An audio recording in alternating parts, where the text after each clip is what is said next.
Maureen and Stella are with us today. One of them is a parent ambassador from the University of Sheffield, and Stella is one from the Sheffield Hallam University. So we will be presenting today. So if you have got any questions, please put them in the chat function at the bottom, and we'll obviously answer those as we can. So the content today will go on about who we are, who Hepp and HeppSY are, what is higher education, what progression routes are available after year 11, and how can I support my young person at the moment, where can I get further information and support, and then a Q&A, which will be throughout the session where we're talking to this parent ambassadors. So I'll talk to you a bit about Hepp. That's who I work for. They are very similar. But Hepp is short. Hepp's the shortened version. We are Higher Education Progression Partnership, and we offer impartial advice and guidance about higher education.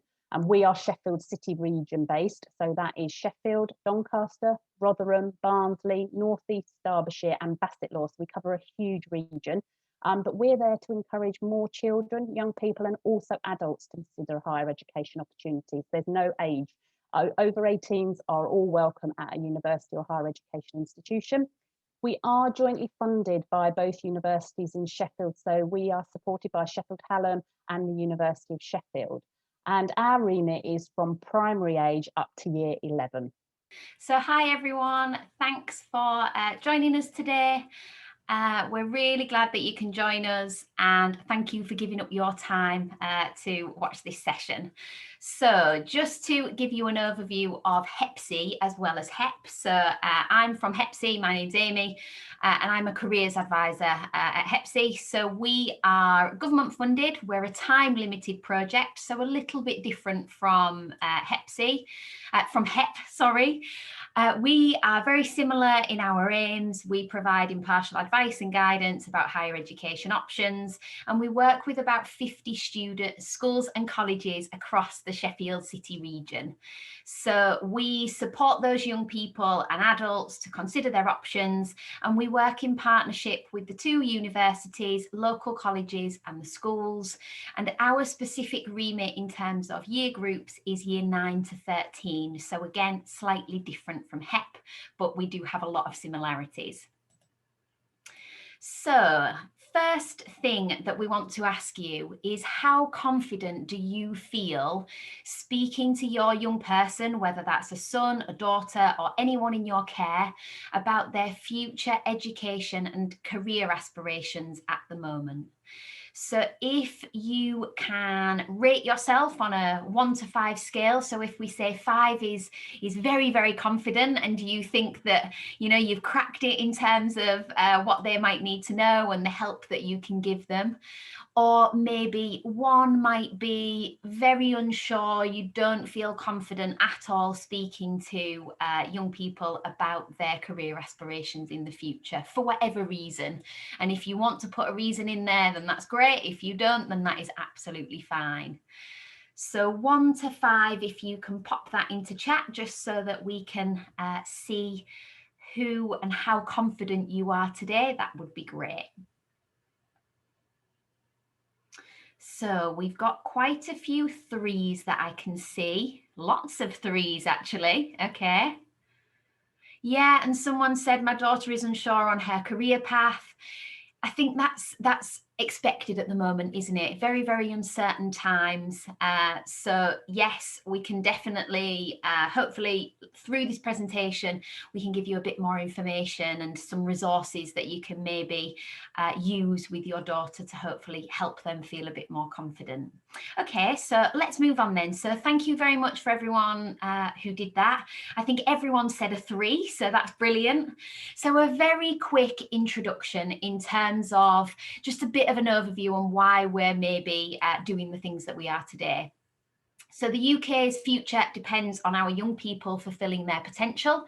So whether you're a young person, a parent, or a carer, there's lots to think about when considering higher education. The other thing is higher level skills would be needed for a lot of future careers, and higher education is one of the routes that they can develop those skills, but it's one of the main routes. So really, really important. And then finally, in our region, progression to higher education is significantly below the national average. So that's why one of the reasons Hepp and HeppSY exist. And we think that that could be linked to not having enough information about going into higher education. So that's something that we want to address. We've just mentioned higher level skills, and just to focus on that a little bit more, this is something taken from the Bank of England, and they were looking at, will a robot take over my job? So I use this quite a lot in school sessions that I do. And I think this gives a really nice visual just to show the lower skilled jobs and the risk of automation and that potentially moving to robots and having less people in those roles. And then when you get up to the higher level, higher skilled jobs, it's much, much less. So much of a much less chance of it being taken over by automation or by robots, as we sometimes say to students. This is obviously a prediction, and if you are interested, you can type in lots of different jobs into the Bank of England website, and it'll show you what they think is the chance that that job will be automated. Obviously, it's not necessarily going to happen. It doesn't mean that you shouldn't go into those jobs, but I think the higher level skills is probably one of the main routes to have maybe a longer career in those kind of areas. So just to highlight that, you are important as parents, carers, or supporters of young people. So our HeppSY survey, we do a survey every year, about 10,000 students, and 66% of students said that their family had the greatest influence on their decisions about what to do next. So if you are a member of staff, then they also had a really significant influence on those young people in terms of what they were considering in those decision-making processes. So next, we're just going to cover what is higher education, entry requirements, that kind of thing. But if you have got any questions, please pop them in the chat and we are happy to answer them as we go through. Like Kelly said, because we've only got 45 minutes, we might go at pace, but if anything doesn't make sense, then just let us know. So firstly, higher education. Higher education is a really broad term, and it basically means any university level study, but that could be at a college that offers higher education courses. So it could be degrees or other qualifications, which we'll get to in a moment. Usually a higher education course, you can only do 18 years or older, but there's no maximum age. And if someone is considering higher education, then that process usually starts around a year before they want to apply. So, for example, if a student is interested in applying next year, then starting in, say, September this year, then they would have already applied by now. So usually about a year in advance that they apply. And whenever they decide to apply, whether it's at 18 or older, then you need to do quite a lot of research. There's a lot of options. There's a lot of things to think about as part of that decision making. So I said that we'd come back to qualifications. So we've just got three main ones on the screen now. So bachelor's degrees. Degrees are quite common, so they usually take 3 or 4 years studied full time. There are some exceptions to that. There might be longer courses like medicine or veterinary courses that can take 5 years or longer. And these are the courses where you can take a single subject, you can combine subjects, and it could be something that the student has studied at school or previously, or it might be something completely new that they haven't studied before. It also says on there about sandwich years, where they can do a year of work experience where they get paid and get that work experience as part of their course, or they can go abroad for a year, which a lot of students do take advantage of. And there's a lot of additional advantages to that if they did decide on that route, if it's right for them. The other option is a higher national certificate or a higher national diploma. So they're shortened to HNC or a HND. They're usually work related and they're 1 or 2 years equivalent of a bachelor's degree, that standard degree course. There is also a foundation degree. So that's where it's usually equivalent to around 2 years of the bachelor's standard degree. And there is usually an option to top up at the end of that time. So it would make a full degree.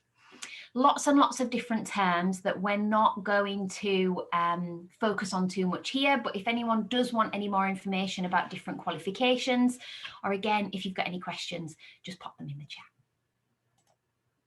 So the other main higher education route, which is a little bit different, is degree apprenticeships. Now, degree apprenticeships have really increased in popularity, and there are more and more employers and universities offering this route.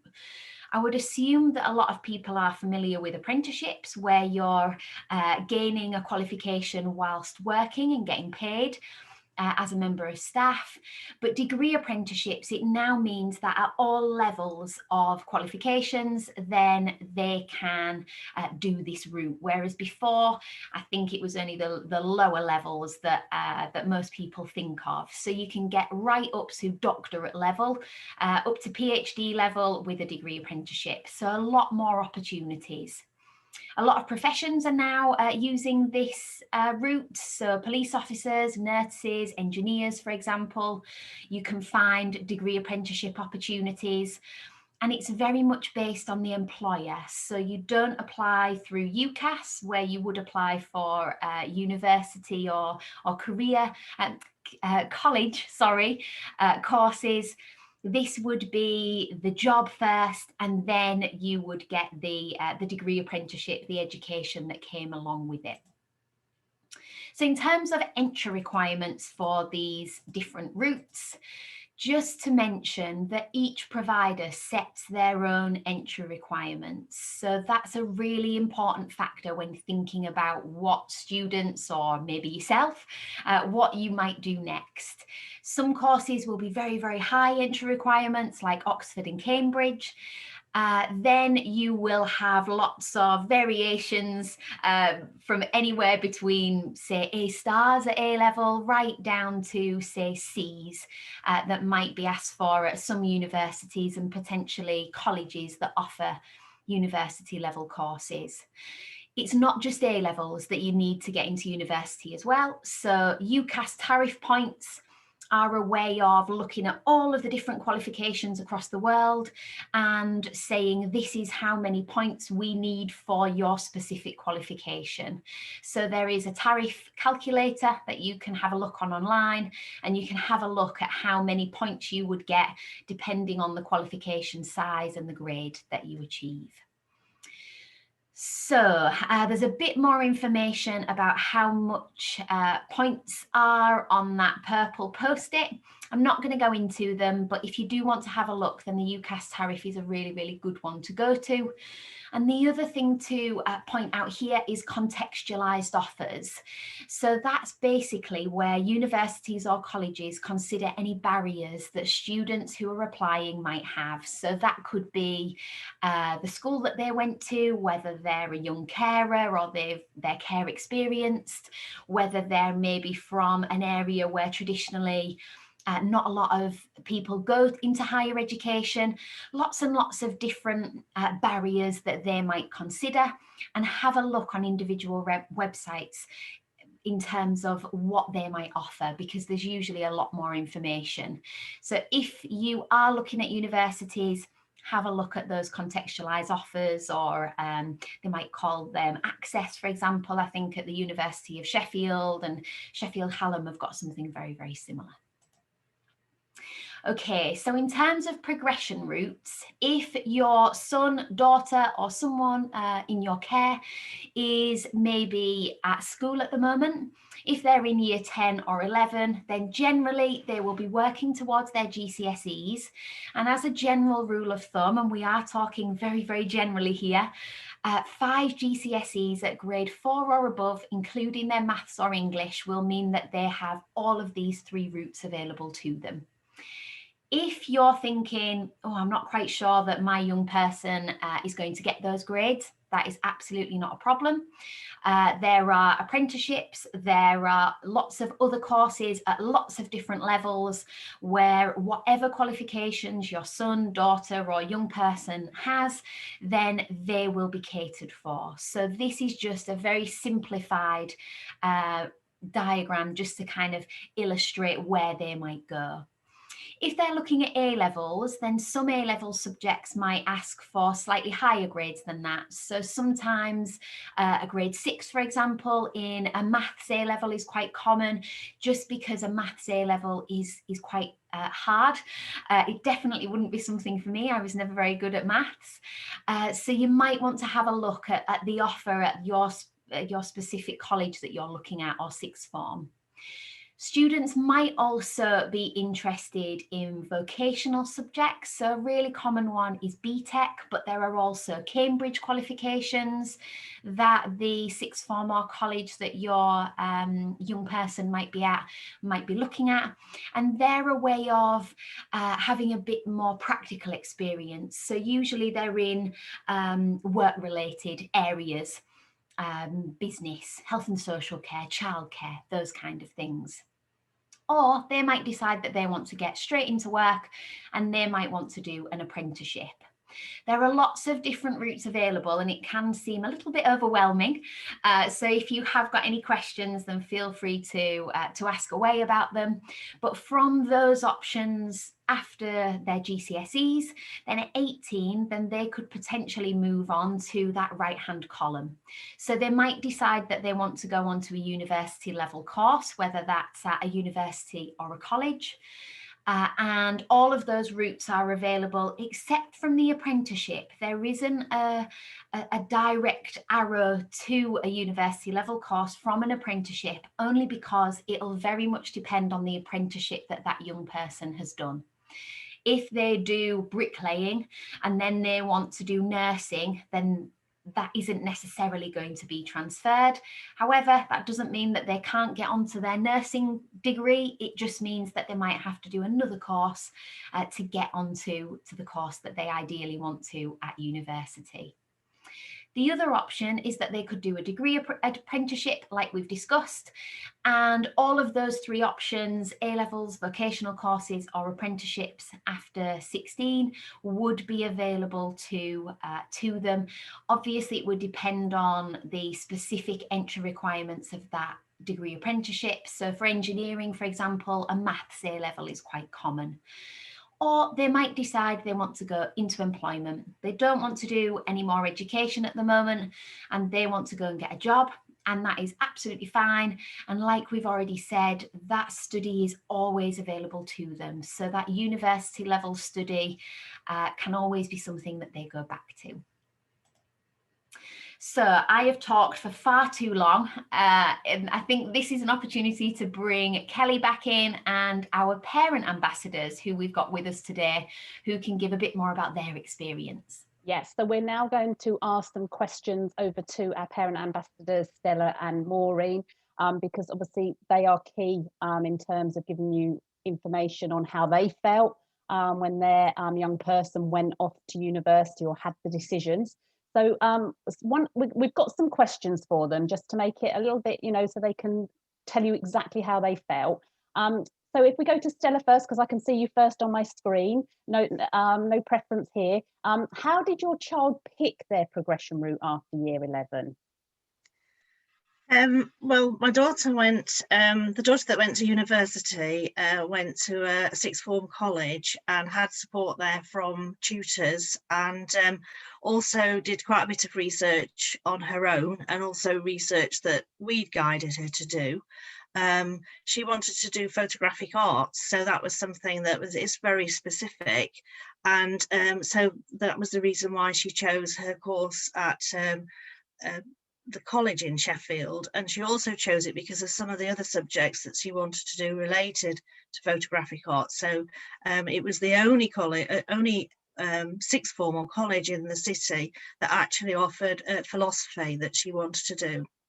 And she felt that was an important subject. She hadn't studied it before, but that's what she wanted to do, and she did English as well. And then when it came to actually choosing a university, she was very proactive herself in looking at different universities, and then deciding which ones to go to for open days.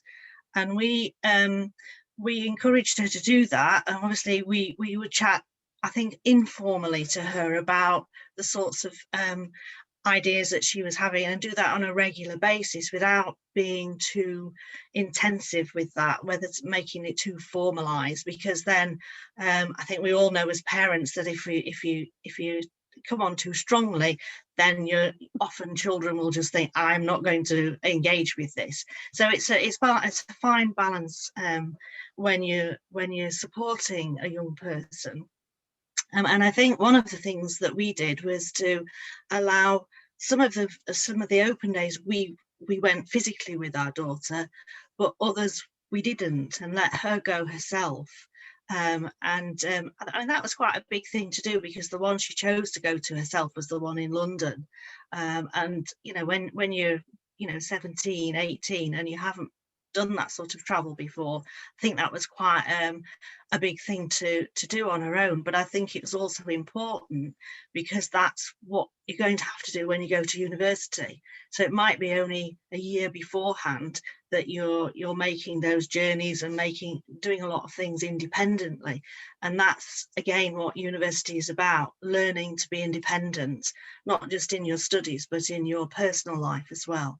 So that was the route that that daughter took. Do you want me to say something about my other daughter at this point, or do you want to leave? Yes, you can do, because I think what I'm going to do is these questions, I think, all link to that one question. So if we, yes, Stella, if you answer these one, and then Maureen, the next questions I think will suit you, what you can bring to it as well. Because okay. I think, like what you were just saying about the support, I think the support that you've said is, sometimes letting them make their decisions and making them go and do things. Yes, yeah, on their own.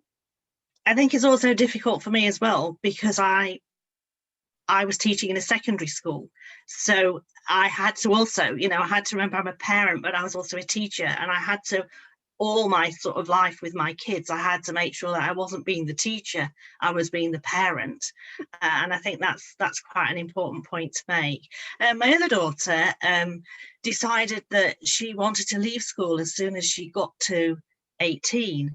And she described at that time, which is quite a while ago now, but she felt that but by making the choice of not wanting to go to university, she was very bright. She got very good A-level results and was predicted to get them. Some of the staff around found that difficult to accept. Why aren't you wanting to go to university? But that wasn't my view, because she obviously wasn't ready to go to university at that point. She went into work. She developed a lot of life skills at that point, and then in her own time made the decision, well, actually I want to study literature and I want to do this in my own time through the Open University. So she started that probably when she was about, I would think, 22. So she'd been working for 3 or 4 years before she made that decision. But for her, she was more comfortable with that choice. It fitted in with what else she was doing at that time. And what do I wish I knew then that I know now? I think I didn't realise perhaps how long the support goes on for, because when your child goes away to a university particularly, you do need to have a light touch in the support that you give your child, but you do need to make sure that you have that link. And it might be just a very, we'll phone once a week, or I'll send a WhatsApp message every Friday or something like that, just so that you know that everything's going fine.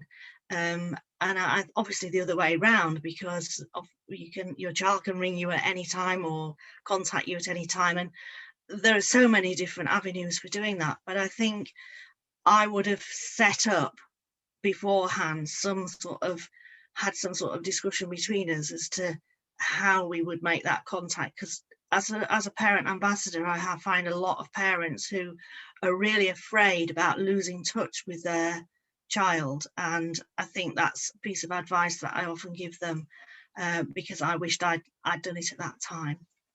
Yeah, and I think that's great what you were saying about your daughter who came away from education for a bit, went and got some life skills in work. And I think that's really key, that some students, it's not right to go at 18, and that doesn't matter. It's Yes. about, you know, going when you're ready. So that's really, you know, good, you know, to listen that she's made that decision later on. And sometimes there's no point, like you say, the teachers saying, oh no, she should go, and we're disappointed with her not going. Because actually, if it's not right for her, then it's about when it's right for her, so that she actually fulfills that qualification. Yes. Thank you so much, Stella, for your input there. And as I say, we'll come back, because we're obviously such tight for time. We'll come back to Maureen on the next questions that we've got, okay? Thanks, Kelly. Okay, so I think that's been a really, really nice coverage. Thank you for that, Stella. And when we go through these practical tips, I think Stella's probably mentioned all of these. So that's been brilliant. Definitely encourage research. I think the earlier that you can do that, and what Stella said about having those regular conversations, I think can be really, really helpful. Speak to the careers advisor at their school or college. So every school and college have to have a trained, qualified careers advisor. So that information should be on their website, and you should be able to contact them directly. If not, speak to their teacher, their head of year, their pastoral manager, whoever it is, and ask to have an appointment. And then if you want to be part of that appointment, that might be available, or it might just be that they will get written feedback of what was discussed. So then you can follow that up with your young person. Visiting open days, they're virtual at the minute just because of what's happening, and universities aren't really open. But ask any questions that you've got. I think when I've done working at a university now, when I went to university, I didn't know anyone who in my family who had been, so it was all very, very new, and my mum came along with me. But we had loads of questions that we probably should have asked, but we felt like, oh, I'm not really sure if we should. That's what they're there for. So definitely ask them. Do they have a backup plan? So if they really want to be a doctor, quite a hard career to get into, and that doesn't mean that they need to think that they're not going to do it, but I think anyone should think about having a backup plan in terms of, okay, if this doesn't happen, then what's my plan B? And then, like we've already said, have conversations about it regularly. So thank you very much for that input, Stella, and for leading very nicely into those practical tips. So just thinking more about those conversations that you might have with the young people in your care. These are just a few questions or considerations that you might want to bring up, or maybe use this as a thinking through these points, just in terms of helping them make that decision and help them kind of hone their ideas and where their strengths and their interests lie. So really, really practical things like what are the facilities available? How am I going to get there? If its location is miles away, is that something that I want to do? But also really thinking about themselves and what are their strengths? What do they enjoy? What gets them out of bed in the morning? If it's not the subjects that they're studying now, then which ones do they maybe have a bit more of a passion for example?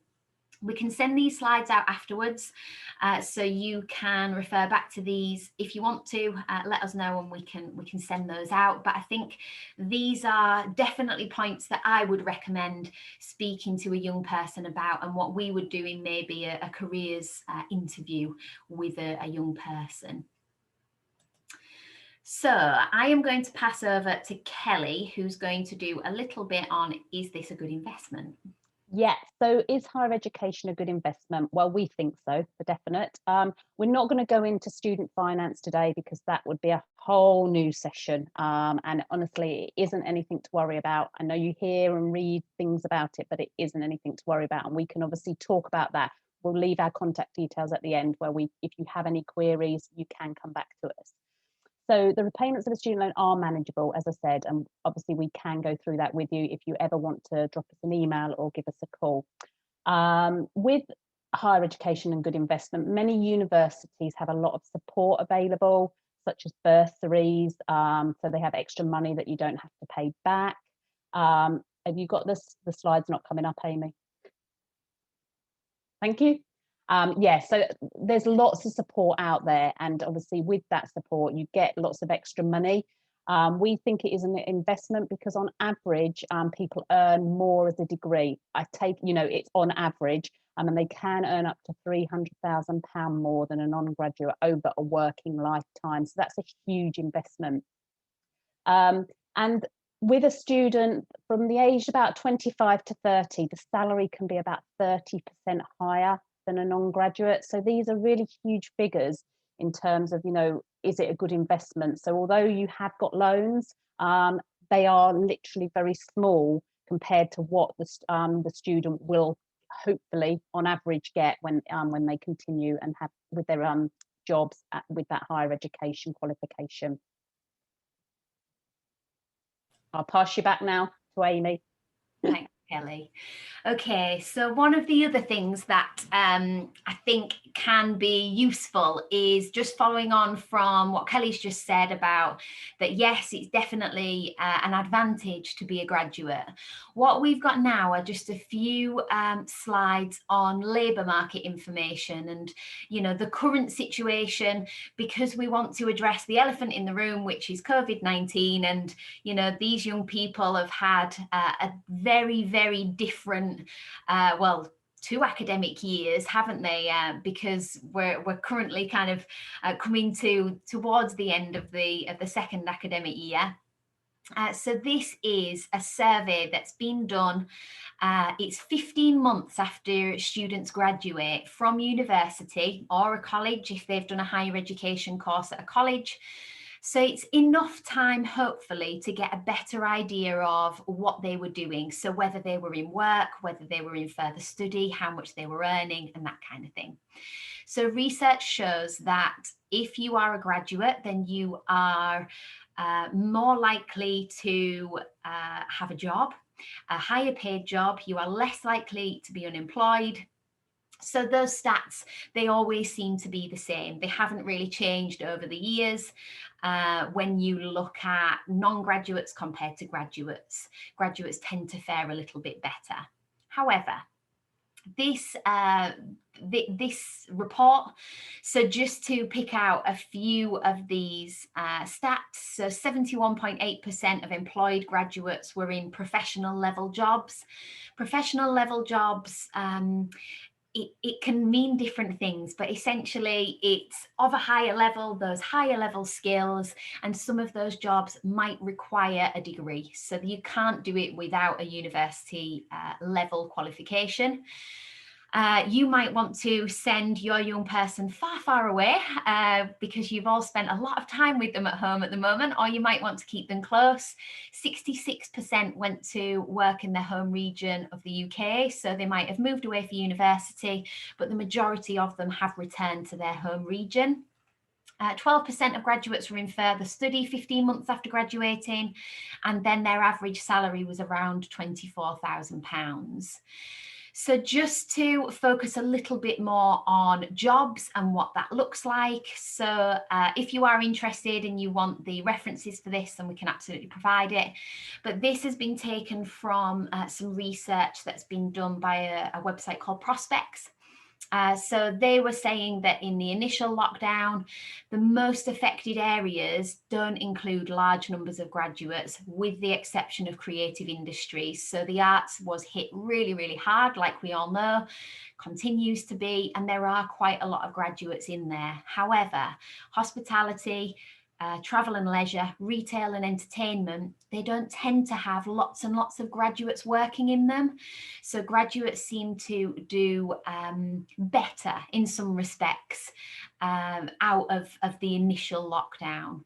STEM careers, if you don't know what they are, science, technology, engineering and maths careers were in demand before, and now even more so. I think we can all recognise the need for digital skills and technology and science, and that absolutely hasn't gone anywhere.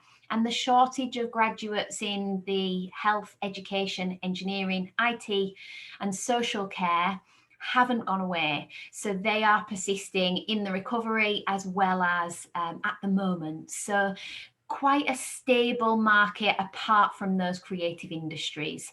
And just a couple of stats for you in those orange boxes that I won't go through. So back to the parent ambassadors. Yes, so we're going to hand over now to Maureen. So Maureen, what has it was your daughter, wasn't it, experience been like through the pandemic? You're on mute, Maureen. Hey, sorry. No. Yeah, my daughter actually, in the pandemic year was doing a master's. She'd completed a 3-year study at Sheffield University in biomedical science. She originally wanted to apply as a doctor, but she just felt at the time she just lacked so much self-confidence and everything. Plus she had 2 years out of school through severe bullying and everything, and she's just done a marvelous job. And so she funded her own way through masters, which should give you some idea about talking about value, because she must have felt it was worth it to go on to fund herself.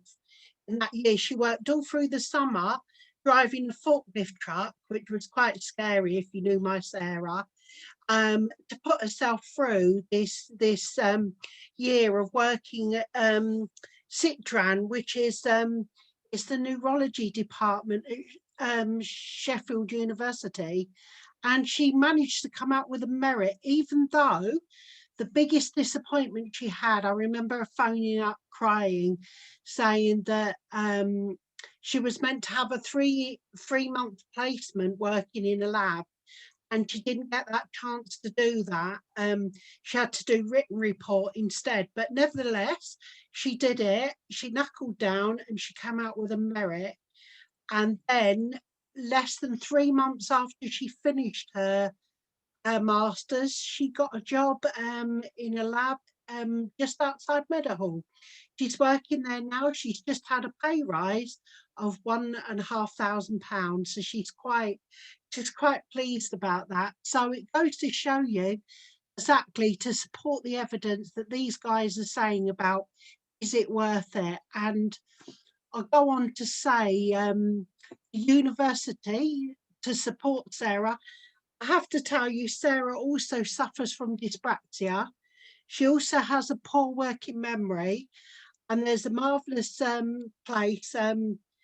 It's called the Disability and Dyslexia Center.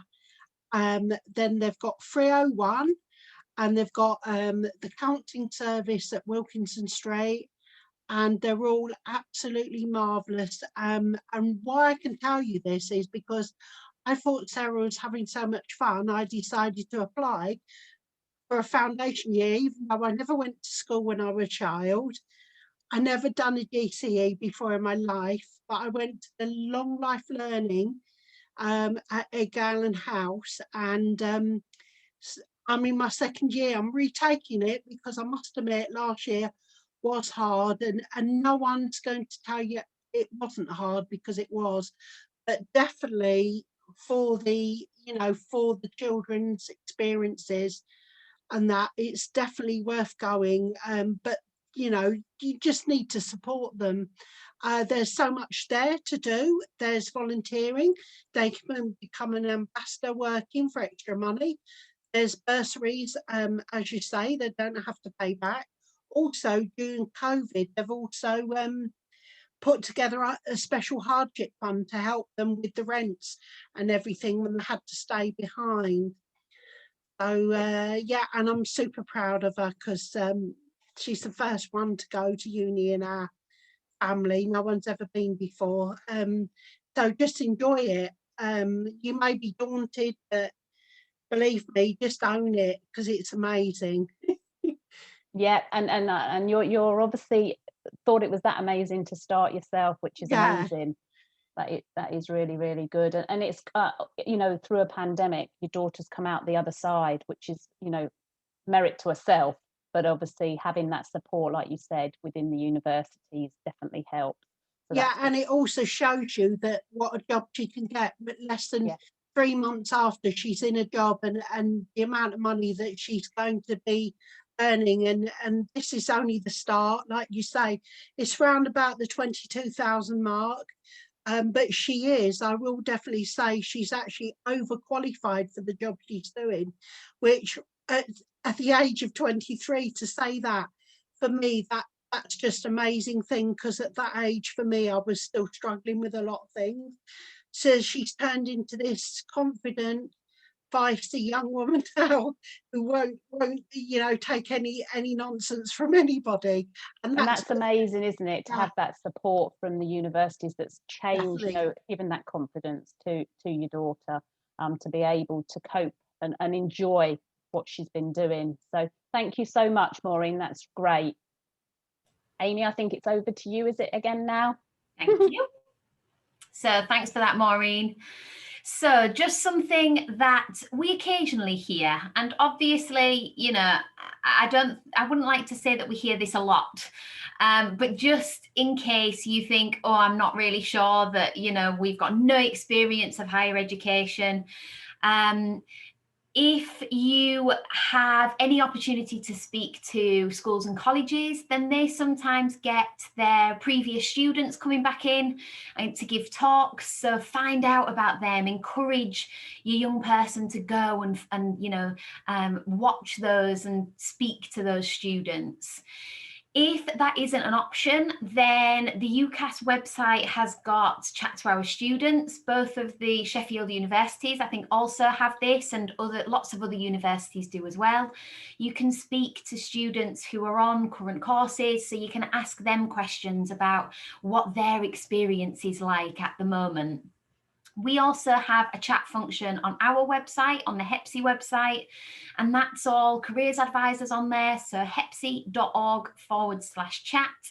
That is just for parents, carers, staff, students. It's for anyone who might have a careers question. If you've got any questions at all for us, feel free to pop them on that chat function. And then visits as well. So obviously, at the moment, it's a little bit harder, but there might still be opportunities at your young person's school or college where they might have visitors coming in. HeppSY is still very busy doing, you know, virtual lessons like this to get that kind of information and have an opportunity to speak to those people, whether they're recent graduates, whether they're careers advisors, whether they are current students. So definitely get involved with as many of them as you can. Over to you, Kelly. Right, over to me again. I know I'm conscious of the time, so we'll sort of I think these are really important. You know, speaking to Stella and Maureen is really important for you as parents and carers of your own young adults. So, Stella, if we can come to you, obviously, in sort of try and get it into sort of a sentence. Has higher education been a good investment for your daughter? Yeah, I think it's for both daughters. Yes, it has. I mean, my daughter who went to university, obviously, she got her Bachelor of Arts degree. She worked for a while, doing all sorts of different jobs related to her career choice, and then was able to go on to do her MA, and has since got a job lecturing at Manchester Met University. So I feel that the investment, not just financially, but the investment in time and learning the different skills that have been transferable throughout her life up to now. And for my other daughter who took the route of going to Open University, again, that was a very good investment because she now has a really good job. She's highly skilled and she enjoys the work that she's doing, and that is really important, that investment has paid off to having a good standard of living and to have satisfaction in her working life. Thank you, that's great. Stella, Maureen, you can answer the next one. Did you have doubts when your daughter was considering higher education? How did you help them overcome that? You're on mute again. Sorry, here we go again. Dibley Parish Council. No, I did not have any doubts whatsoever. I was so proud of that. The only doubts I had was the first year. I felt she was so low in herself. She had so little self-esteem. She did have first year wobbles, and that will probably be the worst year, because it's the year where they're just adapting to everything, and that's why the marks don't count so much. And that's what I'll say to you, they probably need more support from you guys in the first year. And again, just mentioned fantastic investment, because you know, she went on to fund herself for a master's, so she obviously thought it was a good investment too. Yeah, and I think, like you say, it's about being there for them, isn't it, to Yeah. support them through that. So yeah, that's great.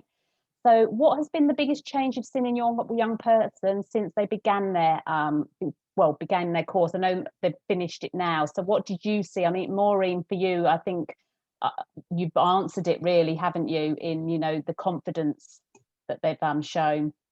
You're on silent again. Honestly, if you could have seen Sarah, literally, she had 2 years out of school, where at the age of 13 and 14, in fact, King Edward's, when she moved here, actually had to have a meeting to see if they could manage both girls, because there were Emily, her sister, as well, whether their needs, whether they could caper, and they kept her down a year because they found that they wanted to give her the best chance of all. And like I say, she had severe challenges in lots of ways, with the poor working memory, the dyspraxia, which dyspraxia is on the autistic spectrum. It's kind of, you know, you've got lots of problems with self-esteem included in that, motor skills even, and obviously her wanting to do a lab course, the university supported her by giving her like time when she could do it with just the lecturer there, and that, so she wasn't having to do it in front of other children, or other students rather, sorry. And yeah, it's, you just would not recognize the daughter that I've got now. Yeah, that's amazing, isn't Incredible. it? Yeah. Thank you, Maureen. And Stella, just quickly, what do you think is the biggest change you saw in your daughters?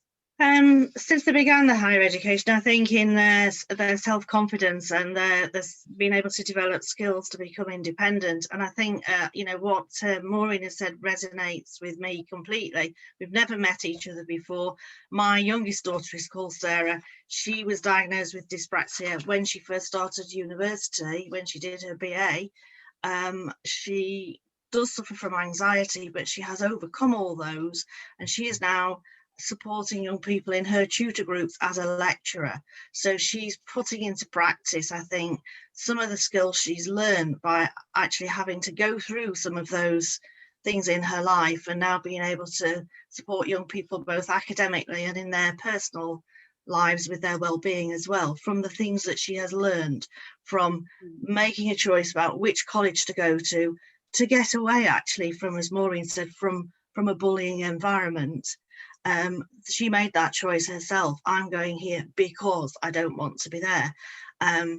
That, you know, even just the travel across the city has stood her in good stead when she went to university, and then when she went to live in London, where, you know, travel wasn't a problem. Back here, she wasn't confident enough to go perhaps on the bus without calling me up because she was having a panic attack. So I think, you know, my daughters, as Maureen's, you know, the things that have helped her have been going into higher education and going to university and all the other things that come with that, not just the academic side of it. And she's been able to fulfill herself, which is crucial. Yeah, it's amazing, isn't it? Because as people always think that going off to higher education is about the degree and the qualification, but there's so many more things like the transferable skills and the confidence and things like that that make it. So thank you so much for your being on the panel here today. We'll move on quickly. I think we'll just probably, because we've got some questions, Amy, in the chat. So if we just carry on with the slides. Sure. So I'm just going to whiz through these. So just a few places where you can get support. We've got HeppHub. We've got Ucas.com, where you can get lots of information about higher education courses. I'm sure you'll be encouraging and supportive of their choices. But then there's also Parent Kind for parents, and for any carers or any anyone who has care experienced students in their care, then Propel is a really good website. HeppHub, shall we just quickly cover this one, Kelly? Yeah, it's just that HeppHub is our main Hepp website, and on there there's lots of resources to help support the young people in your care. There's also specific information for students with disabilities, young carers, care experienced students, and also mature students. Anybody can go to university, so take a look at the HeppHub. Thanks, Kelly. Okay, and then just some websites. Again, we can send these slides. Unfortunately, we don't have a way of directly sending them to you unless you give us our consent. We can't do it through Eventbrite. So if you do want them, let Kelly or I know. We have got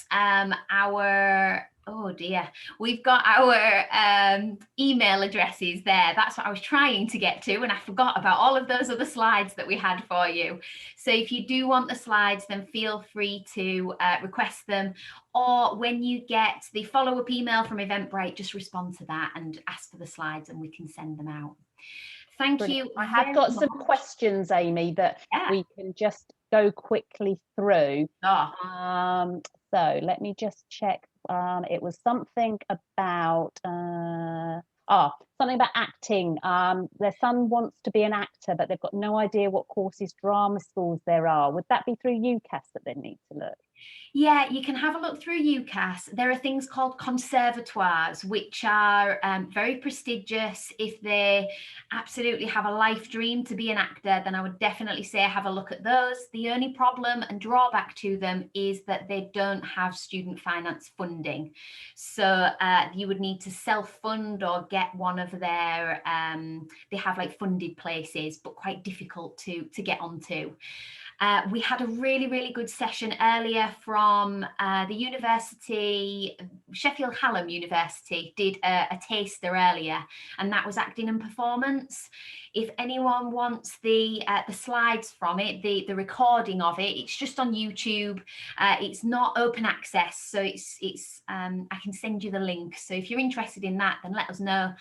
Give us your email address and we can send it on to you. But that was really good in kind of explaining all of the different types of courses that I think would be really relevant for anyone considering acting or performance in the future. Lovely, thank you, Amy. The next one is, do children get advice regarding subjects to take to help get into university or other routes to lead to their choice of career? They should do as part of a careers guidance appointment. Every year 11 student should have a careers guidance appointment, and most colleges and sixth forms will do the same.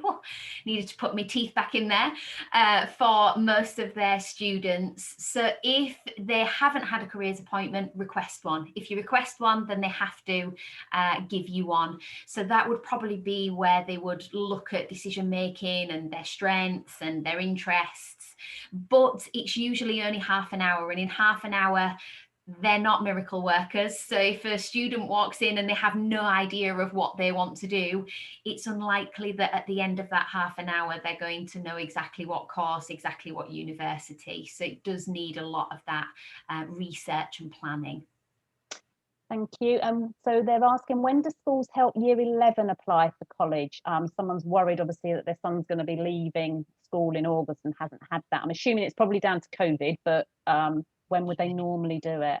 Usually they would be doing it, they would have done it from like January onwards. So if you want to maybe not in the chat, but if you want to send a message, then we work with lots and lots of schools across South Yorkshire. We can usually give you, say, Sheffield Progress, for example, in Sheffield. That's the website that he needs to go to and apply for college courses. Most colleges, don't panic if you think now, oh my goodness, my child's too late. They're not. So most colleges will still accept applications. If they've got a particular college or sixth form in mind, they can contact them directly and potentially do a direct application with them. Lovely. I think we just got a couple of more questions. What would you advise for a career in the police? Subject choices at college.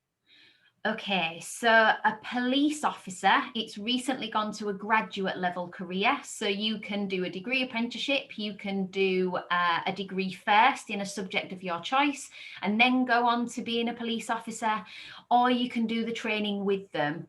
A few different routes to get to be a police officer. If it's police more generally, what I would generally advise is a lot of people think that you need to do public services. Public services would be a really good overall course, but it's not required. Especially for police officers and those working with the public, it's that life experience and working with people who are different from yourself.